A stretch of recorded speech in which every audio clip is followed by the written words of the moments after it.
बढ़ रहा है।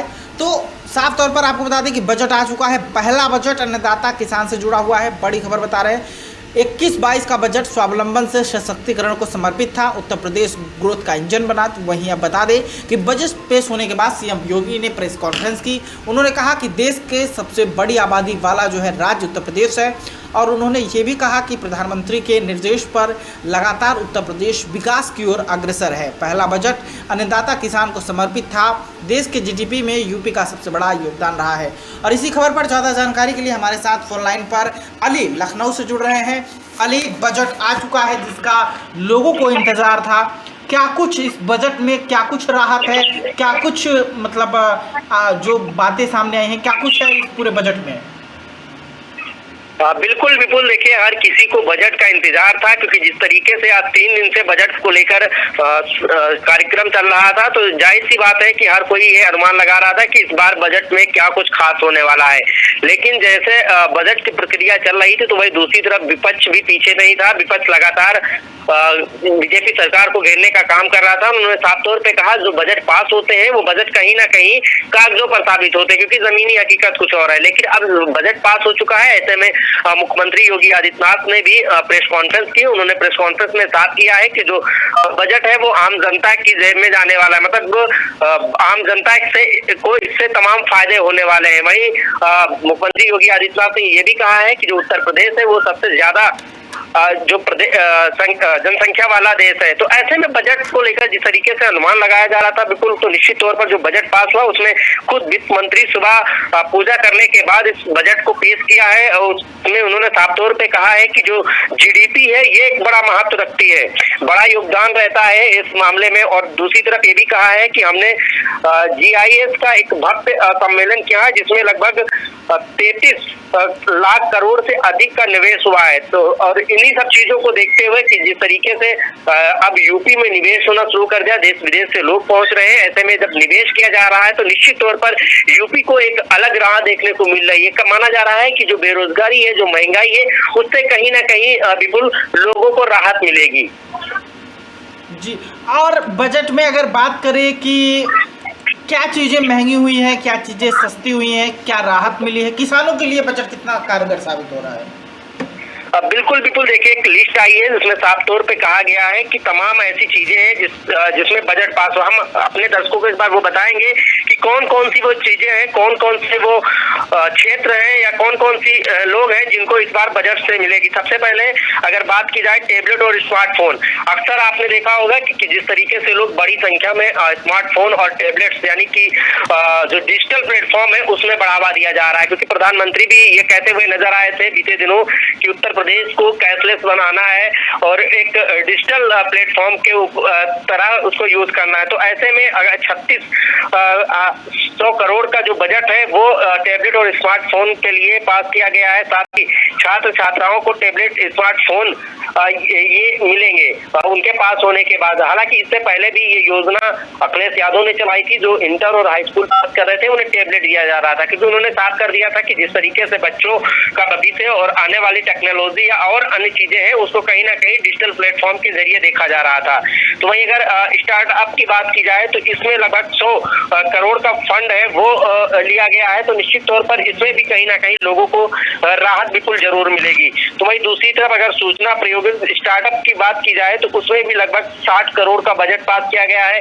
एग्रीकल्चर एक्सीलरेटर्स फंड के लिए भी 20 करोड़ का जो बजट है वो रखा गया है।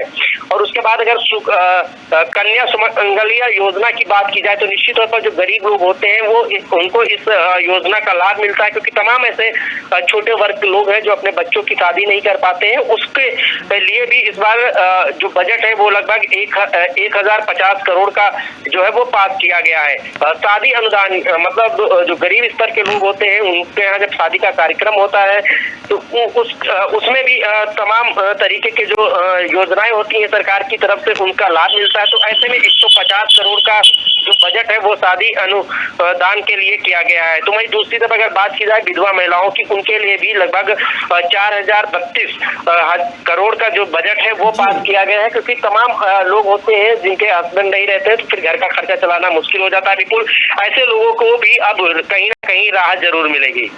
अगर बात करें नए युवाओं के लिए, आपने बताया कि जैसा कि युवाओं के लिए भी सरकार शिक्षा व्यवस्था के लिए क्या बजट पास हुआ है?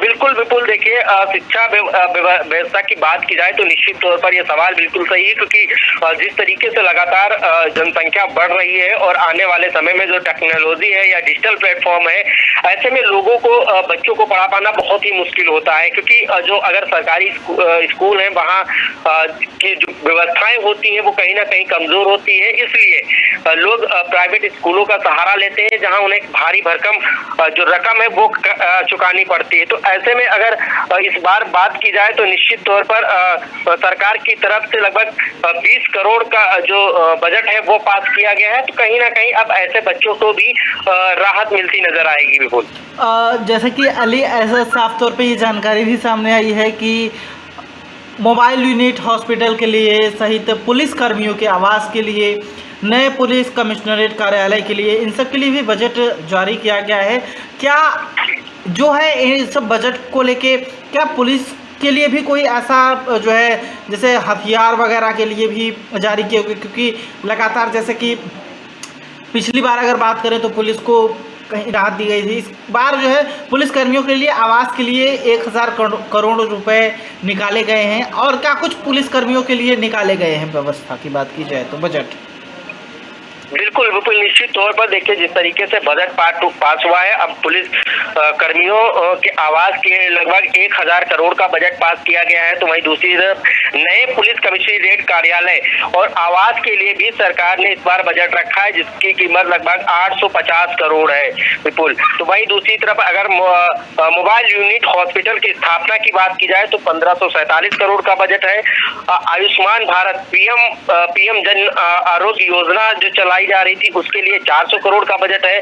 प्रधानमंत्री मृत वंदना योजना के लिए लगभग 320 करोड़ का बजट है। सीएससी की अगर बात की जाए तो 100 करोड़ का बजट है और पीएससी सीएससी के कामों के लिए लगभग 15 करोड़ का बजट पास किया गया है। 14 नए मेडिकल कॉलेज की स्थापना होगी, इनके लिए 2491 करोड़ 29 लाख का जो बजट है वो पास किया गया है। जो रोग असाध्य रोगों की चिकित्सा के लिए लगभग 100 करोड़ का बजट पास किया गया है। साथ ही अगर बात की जाए फार्म और पार्कों की, जो आप लगातार छोटी छोटी कॉलोनियों में पार्कें होती हैं जिसमें बच्चों के खेलने कूदने की व्यवस्थाएं की जाती हैं, उसको लेकर भी इस बार बजट पास हुआ है, जिसकी जो बजट है वो 25 करोड़ का है। यूनिटी मॉल की स्थापना की भी बात कही गई है, उसके लिए 200 करोड़ का बजट पास किया गया है। और सड़क पुल के निर्माण के लिए 21,159 करोड़ 62 लाख का जो बजट है वो पास किया गया है। हालांकि इस बार रेलवे विभाग को भी 1700 करोड़ का बजट मिला है। तो वहीं दूसरी तरफ जल जीवन मिशन के लिए 25,350 करोड़ का बजट है। सौर ऊर्जा नीति के लिए 317 करोड़ का बजट है। राज्य जैव ऊर्जा नीति के लिए 45 करोड़ का बजट है। कानपुर मेट्रो का शिलान्यास भी हो चुका है, उसको बनाने के लिए लगातार काम चल रहा है, लेकिन अब उसकी बजट के लिए भी 585 करोड़ जो है वो किया गया है। आगरा मेट्रो की बात की जाए तो लगभग 465 करोड़ का बजट है। जी। और मुख्यमंत्री शहरी विस्तारीकरण के लिए 3000 करोड़ का बजट है। और महाकुंभ मेला के लिए 2025 के लिए 2500 करोड़ का बजट पास हुआ है। तमाम जानकारी के लिए शुक्रिया, आप हमारे साथ जुड़े। तो ये थे हमारे साथ फोन लाइन पर अली, लखनऊ से जुड़े थे, जिन्होंने जानकारी दी और उन्होंने बताया कि कहाँ पे कितना बजट। कान्हा गौशाला की बात की जाए तो वहाँ पे 100 करोड़ का बजट पास हुआ है। नगरीय सड़कों के समुचित की विकास किया जाए तो 500 करोड़ रुपए वहाँ पे। आकांक्षी नगर योजना के लिए 100 करोड़ रुपए। बुंदेलखंड की विशेष योजना के लिए 600 करोड़। पूर्वांचल की विशेष योजनाओं के लिए 525 करोड़। प्रधानमंत्री ग्राम सड़क योजना के लिए 5,966 करोड़ रुपए और मुख्यमंत्री आवास योजना के लिए 1203 करोड़ रुपए बजट में है।